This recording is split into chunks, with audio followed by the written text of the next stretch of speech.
Hello every one, ഞാൻ Kaveri Sudesh, consultant psychologist.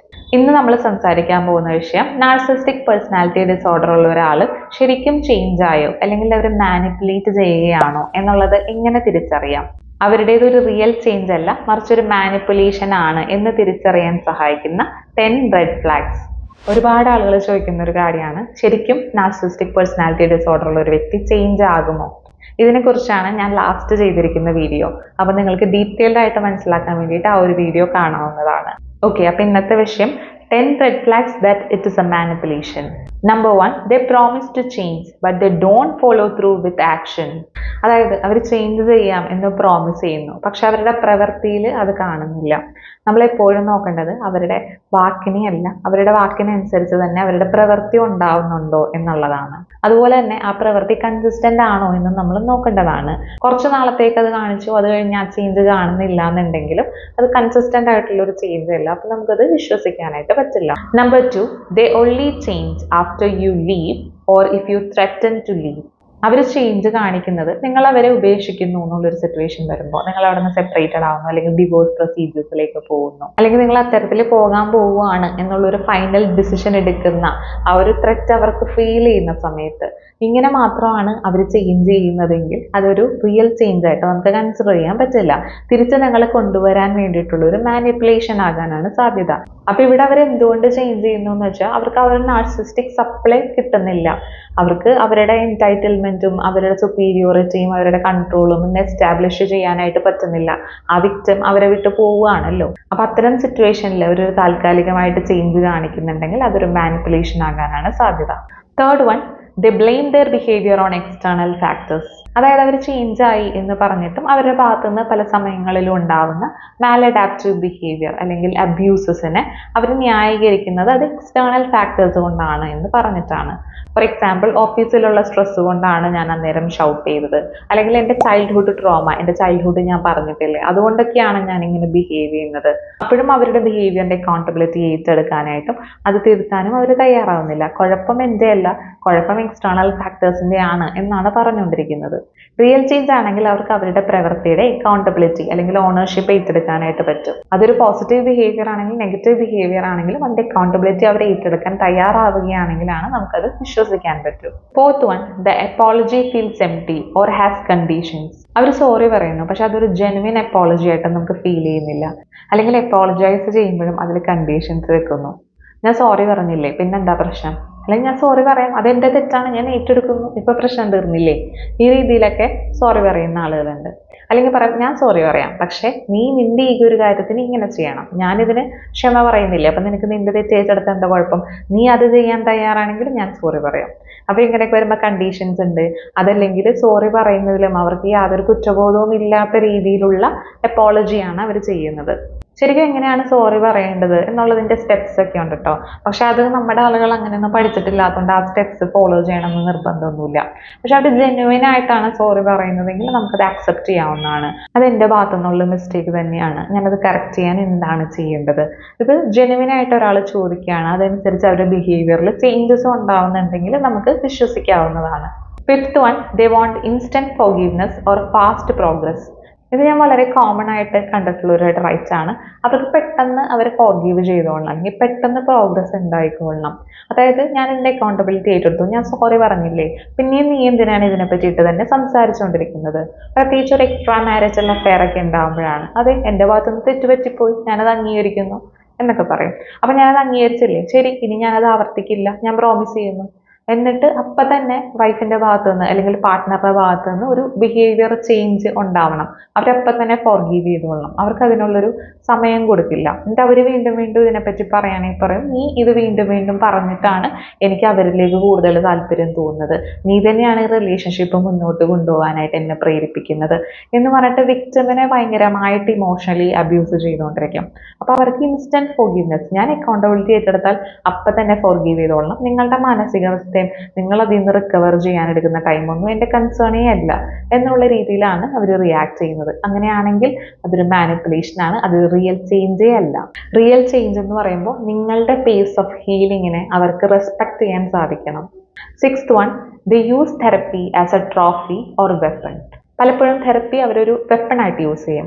ഒന്നില്ലെങ്കിൽ തെറപ്പിയിൽ വന്ന പല കാര്യങ്ങളും പഠിച്ചെടുത്തിട്ട് വീണ്ടും വിക്ടിമിനെ കൺട്രോൾ ചെയ്യാനായിട്ട് അത് ഉപയോഗിക്കുക, മാനിപ്പുലേറ്റ് ചെയ്യാനായിട്ട് ഉപയോഗിക്കുക.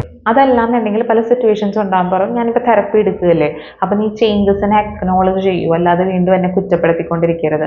അൾട്ടിമേറ്റ്ലി ഞാൻ തെറപ്പിയിലേക്ക് വന്നു, ഇതിൽ കൂടുതൽ നിങ്ങൾക്ക് എന്താ വേണ്ടത്, ഞാൻ ചേഞ്ച് ചെയ്യാൻ തയ്യാറായില്ലേ, ഞാൻ തെറപ്പി എടുക്കുന്നില്ലേ നിങ്ങൾക്കൊക്കെ വേണ്ടിയിട്ട് എന്നുള്ള ആറ്റിറ്റ്യൂഡിലായിരിക്കും അവർ സംസാരിക്കുക. അപ്പോഴും അവർക്ക് ജെനുവിൻലി താല്പര്യമില്ല ചേഞ്ച് ആവണമെന്ന്. അവരെ കുഴപ്പമാണെന്ന് അവർ അംഗീകരിക്കുന്നില്ല. മറ്റുള്ളവരെ കുഴപ്പം കാരണം അവർ നിർബന്ധിച്ച കാരണം എനിക്കിപ്പോൾ തെറപ്പി എടുക്കേണ്ടി വന്നു, അല്ലെങ്കിൽ എനിക്ക് കൗൺസിലിംഗ് എടുക്കേണ്ടി വന്നു എന്നുള്ളതാണ് അവർ കമ്മ്യൂണിക്കേറ്റ് ചെയ്യുന്നത്. അപ്പോൾ തെറപ്പി എടുക്കുന്നു അല്ലെങ്കിൽ കൗൺസിലിംഗ് സെഷൻസ് എടുക്കുന്നു എന്നുള്ളത് കൊണ്ട് അതൊരു റിയൽ ചേഞ്ച് ആണെന്ന് പറയാൻ പറ്റില്ല. അത് അവരെങ്ങനെ ഇംപ്ലിമെന്റ് ചെയ്യുന്നു, അതിൽ നിന്ന് അവർക്ക് കിട്ടുന്ന കാര്യങ്ങൾ അവർക്ക് ലൈഫിൽ പ്രാക്ടീസ് ചെയ്യാൻ പറ്റുന്നുണ്ടോ എന്നുള്ളത് നമ്മൾ നോക്കേണ്ടതാണ്. അല്ലാണ്ട് തെറപ്പി എടുക്കുന്നു എന്നുള്ളത് തന്നെ ഒരു ടൂളായിട്ട് ഉപയോഗിക്കുകയാണെങ്കിൽ അതൊരു മാനിപ്പുലേഷൻ ആണ്. Seventh one, they try to reestablish control too quickly. അവർക്ക് പെട്ടെന്ന് തന്നെ അവരുടെ കൺട്രോൾ റീഎസ്റ്റാബ്ലിഷ് ചെയ്യണം. ഇപ്പോൾ കൗൺസിലിംഗ് ആൻഡ് സൈക്കോതെറാപ്പി എടുക്കുകയാണെങ്കിൽ അവർ 1 to 2 months ഒക്കെ എടുത്ത് എൻ്റെ എല്ലാം ശരിയായി എന്നൊക്കെ പറഞ്ഞ് അഭിനയിച്ച് വീണ്ടും ഒരു കൺട്രോൾ അവരുടെ കയ്യിലേക്ക് തന്നെ കൊണ്ടുവരാനായിട്ട് ശ്രമിക്കും. അല്ലെങ്കിൽ അവർ കുറച്ച് നാൾ വളരെ നല്ല ബിഹേവിയർ ഒക്കെ കാണിക്കും, ഞാൻ ചേഞ്ച് ആയി എന്നൊക്കെ പറഞ്ഞ് വളരെ നല്ല ബിഹേവിയർ കാണിക്കുന്നു, ഒരു പ്രശ്നം ഉണ്ടാക്കുന്നില്ല. എന്നിട്ട് പയ്യെ പയ്യെ നിങ്ങളുടെ ബൗണ്ടറീസ് വയലേറ്റ് ചെയ്യാൻ ട്രൈ ചെയ്യും. കുഞ്ഞു കുഞ്ഞു ബൗണ്ടറീസ് വയലേറ്റ് ചെയ്യും. ഒരു സ്പേസ് കിട്ടുന്നുണ്ടെങ്കിൽ ഓക്കെ, യെസ് ഒരെണ്ണം വയലേറ്റ് ചെയ്തു. പിന്നെ ഇൻറ്റൻസിറ്റി കൂടിയ രീതിയിൽ അവരുടെ അബ്യൂസസ് ഇങ്ങനെ വന്നുകൊണ്ടിരിക്കും. അപ്പോൾ അവരൊന്ന് വിക്ടിം നമ്മളെ ട്രസ്റ്റ് ചെയ്യുന്നു, നമ്മുടെ വലയിലേക്ക് വീഴുന്നു എന്ന് കാണുമ്പോൾ തന്നെ അവരെ കൺട്രോൾ റീഎസ്റ്റാബ്ലിഷ് ചെയ്യാനായിട്ട് ട്രൈ ചെയ്യും. 8th one, they expect praise for basic decency. അതായത് അവർ കാണിക്കുന്ന ബേസിക് ഡീസൻസി. ഞാനിപ്പോൾ നിന്നെ തല്ലുന്നില്ലല്ലോ, ഞാനിപ്പോൾ 5 ദിവസമായില്ലേ നിന്നെ തല്ലിയിട്ട്, അപ്പോൾ അതെന്ത് നീ അക്നോളജ് ചെയ്യാത്തത് എന്നൊക്കെ ചോദിക്കുന്നു. അതൊരു ബേസിക് ഡീസൻസിയാണ്. നമുക്ക് തല്ലാനായിട്ട് അവകാശമില്ല. തല്ലാതിരിക്കുന്നതിനെ നമ്മളെങ്ങനെയാണ് അപ്രിഷ്യേറ്റ് ചെയ്യുക? നോർമലി ചിലപ്പോൾ സൈക്കോതെറാപ്പിയിൽ സൈക്കോളജിസ്റ്റ് സജസ്റ്റ് ചെയ്യുകയാണെങ്കിൽ നിങ്ങളിത് ഈ ഒരു ബിഹേവിയർ ആൾ കാണിക്കുന്നില്ലെങ്കിൽ നിങ്ങൾ ശ്രദ്ധിക്കണം കേട്ടോ, അക്നോളജ് ചെയ്യണം എന്നൊക്കെ പറയുകയാണെങ്കിൽ നമ്മൾ ചെയ്യേണ്ടതാണ്. പക്ഷെ അത് അവർ ഡിമാൻഡ് ചെയ്തിട്ട്, ഈ തെറപ്പി എടുക്കുന്ന വ്യക്തി ഡിമാൻഡ് ചെയ്തിട്ട് ചെയ്യേണ്ടതല്ല. അപ്പോഴും അവരെ അറ്റൻഷൻ, വാലിഡേഷൻ, അവരെ നാർസിസ്റ്റിക് സപ്ലൈ തന്നെ അവർക്ക് വേണം എന്നുള്ളതാണ് അവർ താല്പര്യപ്പെട്ടുകൊണ്ടിരിക്കുന്നത്. 9th one, you still feel confused or drained. നിങ്ങൾ ഇപ്പോഴും വളരെ കൺഫ്യൂസ്ഡ് ആണ്. ഇയാൾ ചേഞ്ച് ആയി എന്ന് പറയുന്നു, പഴയ രീതിയിലുള്ള അബ്യൂസസ് ഒന്നും ഇയാൾ കാണിക്കുന്നില്ല. ചിലപ്പോൾ അയാൾ അബ്യൂസ് ചെയ്യുന്ന പാറ്റേൺ വ്യത്യാസം വരുത്തിയിട്ടുണ്ടായിരിക്കാം. പക്ഷെ ഇപ്പോഴും നമ്മൾ വളരെ ആങ്ഷ്യസ് ആണ്, അത് കുഴപ്പമാവോ ഇത് കുഴപ്പമാവോ എന്ന് ഓർത്ത് നമ്മൾ വളരെ ബുദ്ധിമുട്ടിയാണ് ആ റിലേഷൻഷിപ്പിൽ നിൽക്കുന്നത്. നമുക്കതൊരു സേഫ് പ്ലേസേ അല്ല എന്നാണെങ്കിൽ നമ്മളൊന്ന് റീതിങ്ക് ചെയ്യേണ്ടതാണ്. പലപ്പോഴും മാനിപ്പുലേഷൻസ് വരുമ്പോഴാണ് നമ്മൾ കൺഫ്യൂസ്ഡ് ആവുന്നത്. റിയൽ ചേഞ്ച് ആണ്, അത് കൺസിസ്റ്റൻ്റ് ആയിട്ട് മുന്നോട്ട് പോകുന്നുണ്ടെങ്കിൽ നമുക്ക് പയ്യെ പയ്യെ ക്ലാരിറ്റി വരും. 10th one, the pattern is repeating. അവർ കുറച്ച് നാൾ നല്ല ബിഹേവിയർ ഒക്കെ കാണിച്ചു നിന്നിട്ട് ഒരു ലവ് ബോംബിങ് ഫേസിൽ നിന്ന് പിന്നെ ഒരു ഡിവാലുവേഷൻ ഫേസിലേക്ക് പോകുന്നു. പണ്ടത്തെ പോലെ തന്നെ ക്രിറ്റിസിസവും കുറ്റപ്പെടുത്തൽ, അബ്യൂസിങ് ഇങ്ങനത്തെ കാര്യങ്ങളൊക്കെ വരുന്നു. ഇങ്ങനെയാണ് എന്നുണ്ടെങ്കിൽ ഈ പറഞ്ഞ സൈക്കിൾ തന്നെ റിപ്പീറ്റ് ചെയ്യപ്പെടുകയാണ്. നമ്മളത് അവെയർ ആവേണ്ടതാണ്. അതൊരു റിയൽ ചേഞ്ച് അല്ല. കുറച്ച് നാൾ ലവ് ബോംബിങ് ഒക്കെ ചെയ്യാനായിട്ട് അവർക്ക് സാധിക്കും. അത് കഴിയുമ്പോൾ അവരുടെ ആ ഒരു സെയിം പാറ്റേൺ തന്നെയായിരിക്കും റിപ്പീറ്റ് ചെയ്യുക. ലവ് ബോംബിങ് കഴിയുക, നമ്മൾ പറഞ്ഞിട്ടുള്ള ഫേസസ് ഉണ്ടല്ലോ, ഫേസസ് തന്നെ നാർസിസിസ്റ്റിക് റിലേഷൻഷിപ്പ്, ആ ഫേസ് തന്നെ കണ്ടിന്യൂ ചെയ്ത് പൊയ്ക്കൊണ്ടിരിക്കും. ഓക്കെ, അപ്പോൾ ഇത്രയാണ് 10 റെഡ് ഫ്ലാഗ്സിൽ വരുന്നത്. ഇതുകൂടാതെ നമ്മൾ പ്രൊവൈഡ് ചെയ്യുന്ന ഒരു ഇമ്പോർട്ടൻറ്റ് സർവീസിൻ്റെ ഡീറ്റെയിൽസ് ഞാൻ നിങ്ങളോടൊന്ന് ഷെയർ ചെയ്യാം. നമ്മളൊരു ഇമോഷണൽ ഹീലിംഗ് വർക്ക്ഷോപ്പ് പ്രൊവൈഡ് ചെയ്യുന്നുണ്ട്. ഇത് 10 days കൊണ്ട് ഒരു ട്രാൻസ്ഫർമേഷൻ ഉണ്ടാകുന്ന രീതിയിൽ നമ്മൾ ഡിസൈൻ ചെയ്തിട്ടുള്ള ഒരു പ്രോഗ്രാമാണ്. ഇമോഷണൽ ഹീലിംഗ് എന്താണെന്ന് അറിയാത്തവർക്ക് വേണ്ടിയിട്ട് ഞാനൊന്ന് പറയാം. നമുക്കിപ്പോൾ ശരീരത്തിന് ഏറ്റിട്ടുള്ള പലതരത്തിലുള്ള മുറിവുകൾ ഉണ്ടായിരിക്കും. ഇപ്പോൾ നമ്മുടെ കൈ മുറിയുക അല്ലെങ്കിൽ എല്ലൊടിയുക, ഇത്തരത്തിലുള്ള ശാരീരികമായിട്ടുള്ള വൂൺസ് ഉണ്ടാകുമ്പോൾ നമ്മൾ എന്തെങ്കിലും തരത്തിലുള്ള ഫസ്റ്റ് എയ്ഡോ ഹോം റെമഡീസോ അതിന് ചെയ്യുന്നുണ്ടായിരിക്കും. പക്ഷെ മനസ്സിന് ഏറ്റിട്ടുള്ള മുറിവുകൾ അതെന്തൊക്കെയാണെന്ന് തിരിച്ചറിയാൻ പോലും നമുക്ക് സാധിച്ചിട്ടുണ്ടാവില്ല. അതിനൊരു ഫസ്റ്റ് എയ്ഡും നമ്മൾ എടുത്തിട്ടുണ്ടാവില്ല. അപ്പോൾ പണ്ട് മുതലേ നമ്മുടെ മനസ്സിന് ഏറ്റിട്ടുള്ള മുറിവുകൾ എന്തൊക്കെയാണ് എന്നുള്ളത് തിരിച്ചറിയാനും അത് ഹീൽ ചെയ്യാനും ഹെൽപ്പ് ചെയ്യുന്ന രീതിയിലുള്ള ഒരു പ്രോഗ്രാമാണ് നമ്മുടെ ഇമോഷണൽ ഹീലിംഗ് വർക്ക്ഷോപ്പ്. ഇത് നമ്മൾ ഹീൽ ചെയ്തില്ലെങ്കിലുള്ള ഒരു പ്രശ്നം എന്താണെന്ന് വെച്ചാൽ നമ്മൾ പോലും അറിയാതെ നമ്മൾക്ക് പാസ്റ്റ് മുതൽ കിട്ടിയിട്ടുള്ള വൂൺസ് നമ്മുടെ ബിഹേവിയറിനെ ഇൻഫ്ലുവൻസ് ചെയ്യും. അതുകൊണ്ട് നമുക്കൊരു സ്ട്രോങ് റെസ്പോൺസ് പല സിറ്റുവേഷനിലും കൊടുക്കാൻ പറ്റാണ്ട് പോകും. ആക്ച്വലി നമ്മളിത് പ്രൊവൈഡ് ചെയ്യുന്നത് വളരെ ലോവർ ഫീസിലാണ്. ഒരു പിസ്സ കഴിക്കുന്ന അല്ലെങ്കിൽ ഒരു കുഴിമന്തി കഴിക്കുന്ന ഒരു പ്രൈസാണ് നമ്മളിതിനെ ചാർജ് ചെയ്യുന്നുള്ളൂ. ജസ്റ്റ് 499 rupees-നാണ് ഈ ഒരു 10 days ഇമോഷണൽ ഹീലിംഗ് വർക്ക്ഷോപ്പ് നമ്മൾ പ്രൊവൈഡ് ചെയ്യുന്നത്. ആക്ച്വലി നമ്മളിത് 499 rupees-ആണ് പ്രൊവൈഡ് ചെയ്യുന്നതെങ്കിലും ഇതിന് മിനിമം ഒരു 10,000 rupees എങ്കിലും വർത്ത് വരുന്നുണ്ട്. കാര്യം നിങ്ങൾക്ക് അറിയായിരിക്കും, കേരളത്തിൽ ഒരു സൈക്കോളജിസ്റ്റ് ആയിട്ട് ഒരു ഇൻഡിവിജ്വൽ സെഷൻ എടുക്കണമെങ്കിൽ 1000 to 5000 പെർ സെഷൻ ചാർജ് വരുന്നുണ്ട്. നമ്മളിപ്പോൾ 1000 വെച്ച് ചാർജ് ചെയ്താലും 10 സെഷൻസ് എന്ന് പറയുമ്പോൾ 10,000 റുപ്പീസ് എന്തായാലും അതിനാവും. പക്ഷേ ഇവൻ തെറപ്പി എടുക്കാൻ പറ്റാത്തവർക്ക് പോലും എന്തെങ്കിലും കൈൻഡ് ഓഫ് ഒരു ട്രാൻസ്ഫർമേഷൻ, ഒരു ഹീലിംഗ് കിട്ടണം എന്നുള്ളൊരു ഇന്റൻഷനിലാണ് നമ്മൾ ഈ ഒരു പ്രോഗ്രാം ഡിസൈൻ ചെയ്തിരിക്കുന്നത്. അപ്പോൾ നിങ്ങൾക്ക് താല്പര്യം ഉണ്ടെങ്കിൽ ഇപ്പം തന്നെ ലിങ്ക് ത്രൂ പർച്ചേസ് ചെയ്ത് കോഴ്സ് അറ്റൻഡ് ചെയ്ത് തുടങ്ങാവുന്നതാണ്. ലിങ്ക് ഞാൻ ഡിസ്ക്രിപ്ഷൻ ബോക്സിലും കമന്റ് സെക്ഷനിലും കൊടുക്കാം. പിന്നെ നിങ്ങൾ പർച്ചേസ് ചെയ്ത് കഴിയുമ്പോൾ നിങ്ങളുടെ ഇമെയിലിലേക്ക് ഒരു കൺഫർമേഷൻ മെസ്സേജ് വരുന്നതായിരിക്കും. അതിലുള്ള ലോഗിൻ ലിങ്ക് വഴിയാണ് നിങ്ങൾ ലോഗിൻ ചെയ്യേണ്ടത്. വീണ്ടും നമ്മൾ പർച്ചേസ് ചെയ്ത ലിങ്കിൽ തന്നെ ക്ലിക്ക് ചെയ്ത് കഴിഞ്ഞാൽ പർച്ചേസ് ചെയ്യാനുള്ള ഓപ്ഷൻ ആയിരിക്കും കാണുക. പകരം നിങ്ങളുടെ ഇമെയിലിൽ വന്നിരിക്കുന്ന കൺഫർമേഷൻ മെസ്സേജ് വഴി ലോഗിൻ ചെയ്യുക.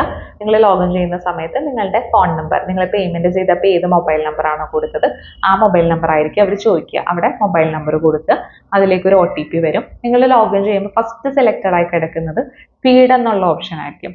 അത് കഴിഞ്ഞിട്ട് സെക്കൻഡ് ഓപ്ഷൻ ആണ് കോഴ്സസ് ക്ലിക്ക് ചെയ്യുമ്പോൾ അവിടെ നമ്മുടെ ഫുൾ കോഴ്സ് നിങ്ങൾക്ക് ആക്സസ് ചെയ്യാൻ പറ്റുന്നതാണ്. Day 1 തുടങ്ങി Day 10 വരെ ഉണ്ട്. ഓരോ ദിവസം ഉള്ള വീഡിയോസ് കാണുക, ആക്ഷൻസ് എടുക്കുക, മുന്നോട്ട് പോവുക. നിങ്ങളൊരു 10 days കൊണ്ട് തന്നെ ഇത് കംപ്ലീറ്റ് ചെയ്യുന്നതാണ് അതിന്റെ എഫക്റ്റീവ്നെസ്സിന് നല്ലത്. പക്ഷെ ഇത് ലൈഫ് ടൈം ആക്സസ് ആണ്, നിങ്ങൾക്ക് നിങ്ങളുടെ പേസിലും കണ്ടു തീർക്കാവുന്നതാണ്. ഞാൻ ഇത്രയും ഡീറ്റെയിൽ ആയിട്ട് പറയുന്നത് എന്തുകൊണ്ടെന്ന് വെച്ചാൽ പലരും ആക്സസ് ചെയ്തു പക്ഷെ കോഴ്സ് കാണാൻ പറ്റിയില്ല എന്ന് പറഞ്ഞു. അതിന് ഇതാണ് ചെയ്യേണ്ടത്, ഇമെയിൽ വന്നിരിക്കുന്ന ലോഗിൻ ലിങ്ക് വഴി ലോഗിൻ ചെയ്യുക. അതുപോലെ തന്നെ നിങ്ങൾക്ക് ഇനി ഇമെയിലിൽ മെസ്സേജ് കണ്ടുപിടിക്കാൻ പറ്റുന്നില്ല, അത് നഷ്ടപ്പെട്ടു പോയി, അങ്ങനെ എന്തെങ്കിലും ഇഷ്യൂസ് ഉണ്ടെങ്കിൽ ടാഗ് മാംഗോ ആപ്ലിക്കേഷൻ നിങ്ങൾക്ക് ഡൗൺലോഡ് ചെയ്യാവുന്നതാണ്. ആ ആപ്ലിക്കേഷനിലും നിങ്ങൾ ഏത് നമ്പർ വഴിയാണോ കോഴ്സ് പർച്ചേസ് ചെയ്തത് ആ നമ്പർ ടൈപ്പ് ചെയ്ത് കൊടുത്ത് ലോഗിൻ ചെയ്ത് കഴിഞ്ഞാൽ നമ്മുടെ കോഴ്സ് കാണാൻ പറ്റും. ഓക്കെ, അപ്പോൾ താല്പര്യം ഉണ്ടെങ്കിൽ നിങ്ങൾക്ക് ഇപ്പം തന്നെ ലിങ്ക് ത്രൂ പർച്ചേസ് ചെയ്ത് ആക്സസ് ചെയ്യാവുന്നതാണ്. ഓക്കെ, അതുകൂടാതെ ഇൻഡിവിജ്വൽ സെഷൻസിനോ സൈക്കോതെറാപ്പിക്കോ വേണ്ടിയിട്ടാണെങ്കിൽ നമ്മുടെ സ്ക്രീനിൽ കാണുന്ന നമ്പറിൽ നിങ്ങൾക്ക് ബന്ധപ്പെടാവുന്നതാണ്. നമ്മുടെ വാട്സാപ്പ് നമ്പറാണ്. വാട്സാപ്പ് വഴിയാണ് നമ്മൾ ബുക്കിംഗ് എല്ലാം ചെയ്യുന്നത്. ഇത്തരത്തിലുള്ള സൈക്കോളജി റിലേറ്റഡ് വീഡിയോസിന് വേണ്ടി നമ്മുടെ ചാനൽ ഒന്ന് സബ്സ്ക്രൈബ് ചെയ്യുക. നമുക്ക് അടുത്തൊരു ഇൻഫർമേറ്റീവ് വീഡിയോ ആയിട്ട് കാണാം. അതുവരെ bye from our channel. Thank U.